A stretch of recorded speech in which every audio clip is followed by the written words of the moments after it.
इन्नल्लाह व मलाइकतहु युसल्लूना अलन नबी या अय्युहल्लज़ीना आमनू सल्लु अलैहि व सल्लिमू तस्लीमा। दुरूद शरीफ पढ़ें। अल्लाहुम्मा सल्लि अला सय्यिदिना व शफीइना व मौलाना मुहम्मदिन व सल्लिम सलातो व सलामन अलैका या रसूलल्लाह बारिक व सल्लिम सलातो व सलामन अलैका या हबीबल्लाह। हज़रात, आज का ये इजलास जो कौमी बेदारी कॉन्फ्रेंस के नाम से मंसूब होकर ईद मिलादुन नबी सल्लल्लाहु अलैहि वसल्लम के खूबसूरत मौका पर अहले महल्ला यानी चकोरी मुसलमानों ने मुनक़िद की है। अल्लाह इसको कबूल फरमाए और आज की मेहनतों और कोशिशों के जरिए से अल्लाह पाक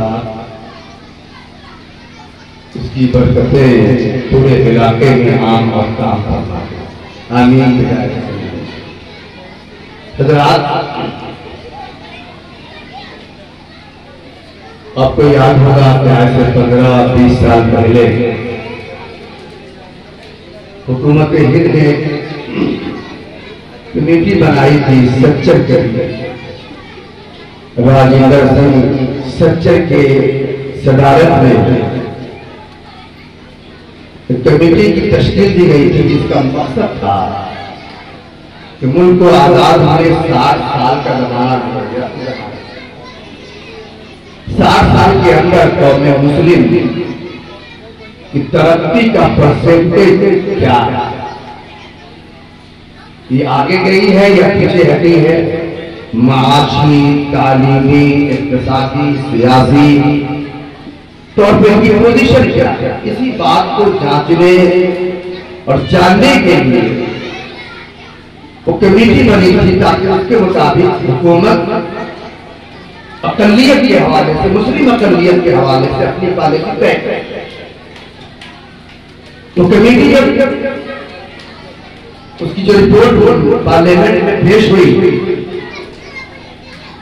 उसने आईना दिखा दिया, आंखें खोल इस खुशफहमी में हम मुब्तला थे। उस खुशफहमी का ताजमहल धड़ाम से गिरता है जब उस कमेटी की रिपोर्ट पार्लियामेंट में पेश की जाती है। उसने ये वाज़ेह किया और साबित किया कि यहाँ की दलितों से भी ज्यादा खराब पोजीशन आता है। न एजुकेशन के एतबार से आपकी हैसियत है, न माशी एतबार से आप किसी जगह खड़े हैं, न सियासी एतबार से आपकी कोई हैसियत और आपका कोई मकान। जिंदगी के हर मैदान में ये कौम पिछड़ी हुई बस मामला है। और उसके बाद आखिर में जनाब सच्चर ने इसकी तरक्की और फलाह और फिर पुराने ट्रैक पर आने के लिए जो सिफारिशात पेश की थी, उन सिफारिशात के तरफ सिफारिश ये थी कि जख्म तो हजार है, मगर उन हजारों जख्मों का मरहम सिर्फ एक, और वो है तालीम, तालीम, तालीम, शिक्षा, शिक्षा, शिक्षा। अगर ये कौम तालीम के मैदान में उसी ट्रैक पर आ जाए जिस ट्रैक पर ये कौम पहले थी, तो फिर हर मैदान में इनकी वापसी हो सकती है और अपना खोया हुआ वकार ये कौम हासिल कर सकती है। 20 साल पहले वो रिपोर्ट पेश आई कि आपकी सारी बीमारियों का एक इलाज है तालीम। 1400 साल पहले हमारे नबी ने ये बात, जो बात आज के हकीम और आज के डॉक्टर आपकी बीमारी की तशखीस करके जो दवा तजवीज़ कर रहे हैं, उस दवा की तजवीज़ मेरे पैगंबर ने 1400 साल पहले कर दी थी। अगर कामयाब होना चाहते हो और जमीन पर आसमान बन के रहना चाहते हो तो एक रास्ता है और वो तालीम का रास्ता, वो इल्म का रास्ता। जब किसी कौम के पास इल्म आ जाता है तो वो कौम और उस कौम का वो फर्द जो इल्म वाला है वो दुनिया की जरूरत बन जाता है। और जब कोई चीज जरूरत बन जाती है तो कोई ताकत उस जरूरत को नेगलेक्ट नहीं करता। डॉक्टर हमारी जरूरत है, जब डॉक्टर हमारी जरूरत है तो मरीज कभी डॉक्टर का मतलब नहीं देखता, कभी उसका मजहब नहीं देखता, कभी उसकी बिरादरी और कौमियत नहीं देखी जाती। मरीज को डॉक्टर की जरूरत है, डॉक्टर जिस मतलब और बिरादरी का हो मरीज के पास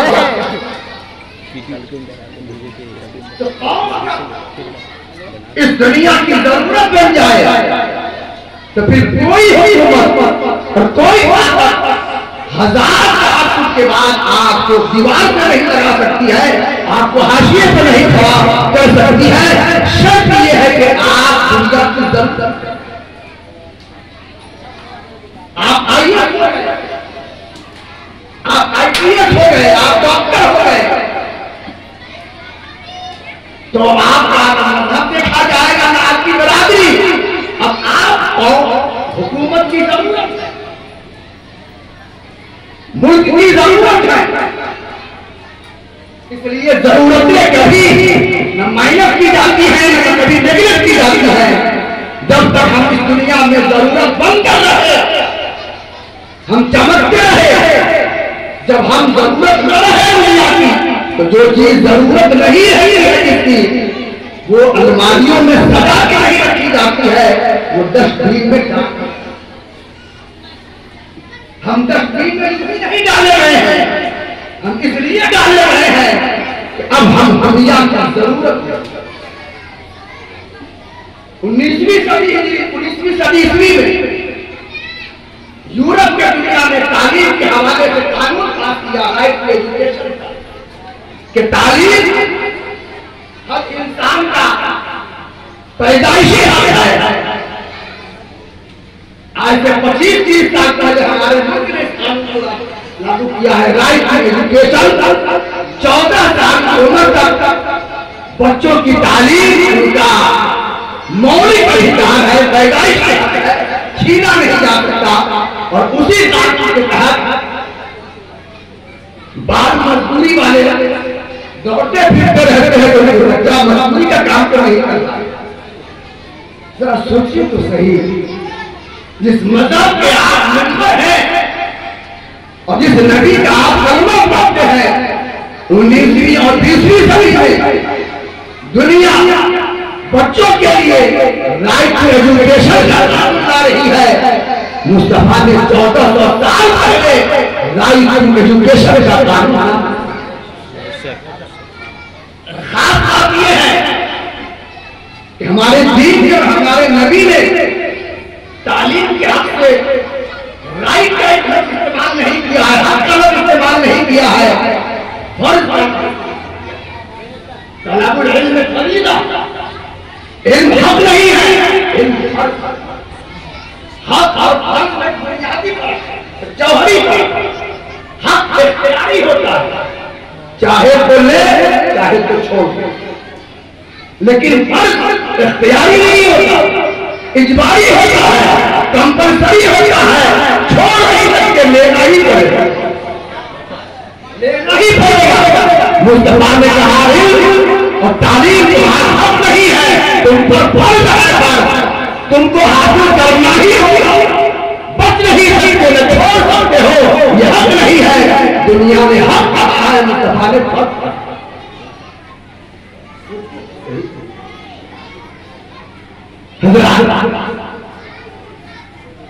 इनके हवाले से किसी तफसील में जाने की जरूरत नहीं है। एक बात यहां पर मैं भी अरे यार यही गड़बड़ आपके सामने अक्सर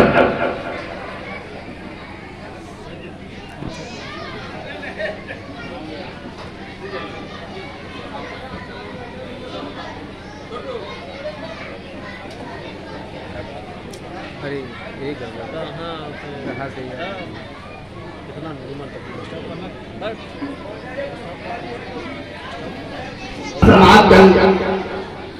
जहाँ जाइए, जिस स्टेज पे जाइए, जिस फंक्शन में जाइए, जब तालीम के हवाले से गुफ्तगू होती है तो लोग कहते हैं कि ये इल्मे दीन है और ये इल्मे दुनिया है। हमको इल्मे दीन भी सीखना चाहिए, हमको इल्मे दुनिया भी सीखना चाहिए। इस्लाम में ऐसी कोई तफसील नहीं है, इनका बंटवारा नहीं किया है कि ये इल्म दीन का इल्म है और ये इल्म दुनिया का इल्म है। कोई लकीर नहीं खींची है, कोई बाउंड्री नहीं है कि बाउंड्री का इधर वो दीन का इल्म है, मजहब का इल्म है, और बाउंड्री का इधर वो दुनिया का इल्म है, असली इल्म है। नहीं, हमारे नबी ने और हमारे मजहब ने इल्म की कोई तफसील नहीं की है। हर वो इल्म जिससे दीन का फायदा हो, जिससे कौम का फायदा हो, जिससे मुल्क का फायदा हो, जिससे माशरे का फायदा हो, वो हर इल्म दीन है, इनमें मदद है, इनमें जरूरी है। ख्वाबों कुरान से हासिल करके, हदीस से हासिल करके, या साइंस से, ज्योग्राफी से, फिजिक्स से, केमिस्ट्री से, हर वो इल्म जो इंसानियत को फायदा पहुंचाता है वो इल्म नाफे है, वो इल्म दीन है, वो इल्म शरीयत है। वही इल्म अल्लाह को, रसूल को, दुनिया को मतलूब है। और हर वो इल्म जिससे कौम का फायदा न हो या कौम का गलत इस्तेमाल किया जाए, मजहब का गलत इस्तेमाल हो, मुआशरे का बिल्कुल हो, वो इल्म दुनिया का गलत इल्म है। वो कुरान ही का हो, यानी कुरान पढ़कर अगर कोई कौम का इस्तेमाल करता है वो इल्म दीन नहीं है। और कोई साइंस पढ़कर अखलाक और मुल्क और माशरा का काम करता है वो इल्म दीन है। इसलिए इल्म का कोई बंटवारा हमारे पैगंबर ने नहीं किया है, ये बंटवारा मुझे ये तकसीम एक चालाकी के तहत और एक साजिश के तहत बड़ी आसानी और बड़े खुफिया तौर पर हमारे दरमियान इल्म को बांट दिया है। ये इल्म दीन है, ये इल्म दुनिया है। इधर मौलवी रहे, इधर दूसरे लोग, और इस साजिश में अंग्रेज कामयाब हुए और इसी बंटवारे में हमारी इल्मी सरमाया को और हमारी इल्मी पूंजी को तहत और नहत करता हो पाला करा। आप अंग्रेजों से पहले देखिए जो आलिम होते थे वो डॉक्टर भी होते थे, जो आलिम होते थे वो हकीम भी होते थे, जो हकीम होते थे वो आलिम भी होते थे, वो साइंसदान भी होते थे, वो तारीखदान भी होते थे, वो केमिस्ट्री के भी माहिर होते थे, वो साइंस के जानकार होते थे, वो सियासतदान भी होते थे। अर्ज करना चाहूंगा अबुल कलाम आजाद बड़े मौलाना थे, बड़े साइंसदान भी थे, बड़े अदीब भी थे, बड़े मुआलिफ भी थे, बड़े सियासी भी थे। मौलाना हजरत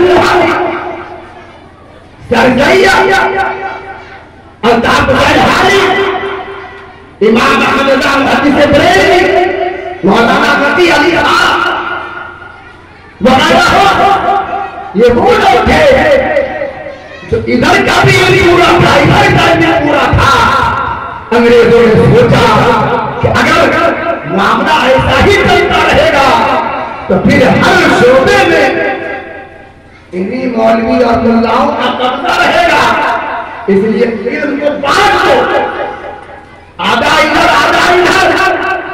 और फिर इल्म में भी सनद को बेअसर कर दो, ताकि दुनिया से ऐसा ही कर जाए। हुआ भी वही है, पहले मदरसों में, मकतब में और स्कूलों में हर तरह की तालीम होती थी, अब बंटवारा कर दिया। अब ये मदरसा है तो यहाँ से कुरान पढ़ाया जाएगा, यहाँ स्कूल है तो यहाँ से साइंस पढ़ाई जाएगी। बंटवारे में सिर्फ हमारा ही नुकसान नहीं किया है, पूरे मुल्क का। अंग्रेजों की ये साजिश लोग समझ न सके, इसलिए इल्म का बंटवारा। हजरत अली कहते हैं गरीब कौन है? गरीब वो नहीं है जिसको पीपीएल का कार्ड मिला। अब तो पीपीएल का कार्ड भी करोड़पति को मिला, गरीब तो बेचारा हर जगह गायब है। गरीब वो नहीं है जिसके पास मकान नहीं है। लैसल यतीमुल लज़ी क़द माता वालिदुहु इन्नल यतीमा यतीमुल इल्म वल अदबी। यतीम और गरीब वो नहीं है जिसके माँ बाप मर गए हो। यतीम और गरीब वो है जिसको इल्म, जिसको अदब न मिला हो। इसलिए मैं अर्ज करना चाहूंगा, हर हमारे बीमारियों का इलाज एक है, वो शिक्षा है। शिक्षा है, मेरे नबी ने फरमाया इल्म हासिल करना हो, करने के लिए चीन भी जाना पड़े तो जाओ। अब तो चीन हमारे महल्ले में आ गया है। ये आंगनबाड़ी का केंद्र चल रहा है, ये मिडिल स्कूल है, ये प्राइमरी स्कूल है, ये बड़ा है। तो चीन तो हमारे घर का आ गया है। अब भी अगर हासिल न करेंगे तो इसमें गलती हुकूमत की है या गलती हमारी? हर बात तो हम हुकूमत के सर डाल देते हैं। हुकूमत ताजुब करती नहीं। आप पढ़ के इंजीनियर तो बन जाइए, पढ़ के आईएएस तो बन जाइए, पढ़ के आईपीएस तो बन जाइए, पढ़ के आप डॉक्टर तो बन जाइए। फिर देखिए आपकी नौकरी लगती है कि नहीं, आपको होता मिलता है या नहीं, आपको पोस्ट मिलता है। जो मुसलमान आईएएस हुए, क्या हुकूमत से बाहर कर दिया है? जो आईपीएस हुए, जो डॉक्टर हुए, क्या उनको नौकरियां नहीं मिली है? उनको होता नहीं मिली है। इसलिए अपनी गलती को दूसरे के दर पर मत डालिए, अपनी गलती का इलाज कीजिए और जिस इलाज हो जाएगा। अगर हुकूमत ताजुब नहीं करेगी तो ताजुब न करेगा, क्योंकि आप जरूरत बन जाते हैं तो दुनिया नेगलेक्ट नहीं कर सकती है। अब्दुल कलाम, एपीजे अब्दुल कलाम सुनते हैं कि अखबार पहुंचते थे, गरीब घराने के लड़के थे, साइंस का बात है, अग्नि मिसाइल के और नहीं, अभी इनके ड्राफ्ट में वो प्रेसिडेंट ऑफ इंडिया हुआ कि नहीं? द्रौपदी मुर्मू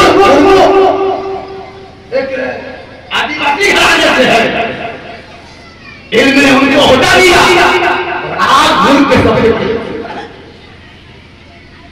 तो पढ़िए पढ़िए पढ़िए, इल्म हासिल कीजिए। मैं बहुत खुश हूँ और मुबारकबाद पेश करता हूँ पहले चकोली को और खास तौर से अजीज गिरामी हाफिज इम्तियाज साहब और इमाम साहब पिता को। उन्होंने बच्चों पे बड़ी मेहनत की है और एक रोल मॉडल लेकर हमारे मुआशरे और हमारे समाज में आए हैं। मैं समझता हूँ कि सूरज निकलता है तो रोशनी को कोई कैद नहीं कर सकता है। सूरज निकलता है तो हर इलाके को रोशन कर देता है। जो इल्म का और इल्म के बेदारी के ताल्लुक से जो रोशनी चकुली में जमीन से निकली है और जो सूरज यहाँ से शुरू हुआ है, इंशाअल्लाह उसकी रोशनी करेगी। याद करना चाहूंगा कि जलसा जुलूस के नाम पर जो हजारों खर्च करते हैं, बेटी बेटा की शादी के नाम पर जो लाखों रुपए का पिंडाल बनवाते हैं, उसको उसी तरह रहने दीजिए। मैं ये नहीं कहता कि बेटा की शादी को मुख्तसर 10 लाख के बजाय 2 लाख उसी को रहने दीजिए। कुछ हवाले से, इस हवाले से अगर हर आदमी ने चुटकी भर मेहनत की और चुटकी भर मदद की तो ऐसी कॉन्फ्रेंस ऐसे जलसे तालीम की मराकिज़ सैकड़ों। आखिरी बात आज गिनती के चरम से पूरे वैशाली मैं समझता हूँ 10 से 12 मदरसे होंगे, इतना बड़ा, लेकिन हमारे लोगों को मदरसा ज्यादा। और आज हर नुक्कड़ पर, हर चौराहे पर कॉलेज जुड़ा हुआ है। इतने होने के बावजूद लोग कम लगते हैं। इसकी वजह जानते हैं? जिस चीज से आदमी की रग़बत और मोहब्बत कम हो जाती है, तो कम होने के बाद भी ज्यादा लगता है, और जिससे रग़बत और ताल्लुक और मोहब्बत बढ़ जाती है वो ज्यादा होने के बाद भी। हमारा ताल्लुक टूट गया, मकाते से रिश्ता कमजोर हो गया, इसलिए कम है तो ज्यादा लग रहा है। कॉन्वेंटों से मोहब्बत बढ़ गई, बढ़ गई तो ज्यादा है तो कम। मैं एक मशवरा देना चाहता हूँ, मशवरा देना तो आसान है, जिसको भी बोलिए 2-4 मशवरे आपको सर पे डाल देंगे, अमल करना बड़ा मुश्किल। लेकिन उम्मीद है कि बहुत जी शऊर और एक बड़ा समझदार यहाँ मौजूद है। कम अज कम हर गांव में प्ले से लेकर या नर्सरी से लेकर 2 और 3 क्लास तक अपने गांव के अंदर बच्चों के तालीम का इंतजाम उस अंदाज में कीजिए जिस अंदाज में इंग्लिश मीडियम के मिशन का स्कूल, मिशन का स्कूल काम करने के लिए बोला, मिशन का स्कूल जिस अंदाज में काम करता है, जिस तरीके से चलता है, उसी ही हाथ में नर्सरी या प्ले 2 क्लास 3 आप अपने मोहल्ला के अंदर, अपने गांव के अंदर काम करें। और सिर्फ मोहल्ला के बच्चे, बच्चियां, छोटे छोटे बच्चे वो मोहल्ला के बाहर नहीं, क्लास 3 तक उनकी तालीम का इंतजाम अपने मोहल्ले के अंदर करें। और 1 से 2 सब्जेक्ट आप हदीस, तफसीर और ज़रूरियात रखे, आपको दोनों तालीम साथ चलेगी। और अल्हम्दुलिल्लाह पूरी सिक्योरिटी, पूरे सेफ्टी के साथ आपको अच्छे माहौल में अपने बच्चों की परवरिश भी होगी और उनकी तालीम का इंतजाम। ये काम मुश्किल नहीं है। हर गांव के बच्चे कुछ इंटर पास, बीए पास होते हैं, ग्रेजुएशन होते हैं, बच्चियां ग्रेजुएशन पास होती है, इंटर पास होती है। सिर्फ वही बच्चे और बच्चियां अगर कोई साहब को कट्ठा 1.5 कट्ठा 2.5 कट्ठा जमीन दे दे या ना हो तो खरीद ले और उसमें करे, मैं समझता हूँ 8-10 बच्चे बच्चियों का जो काम नहीं करते, रोजगार नहीं है, उनको थोड़ा छोटा रोजगार भी मिल जाएगा, मसरूफियत भी आ जाएगी और मजहबी तौर पर भी, इल्मी तौर पर भी अपने गांव, अपने मोहल्ले, अपने गांव की खिदमत। ऐसे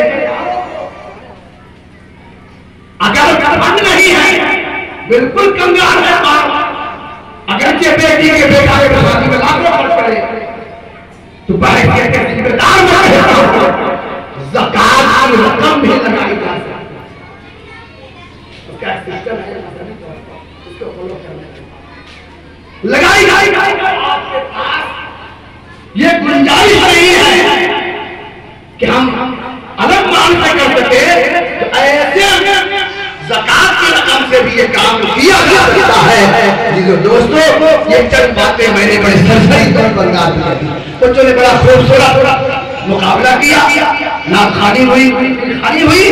ये तकरीबन हर इलाके में, हर गांव में ऐसा हो, कम अज कम ईद मिलादुन्नबी के मौका पर बहुत अच्छा है।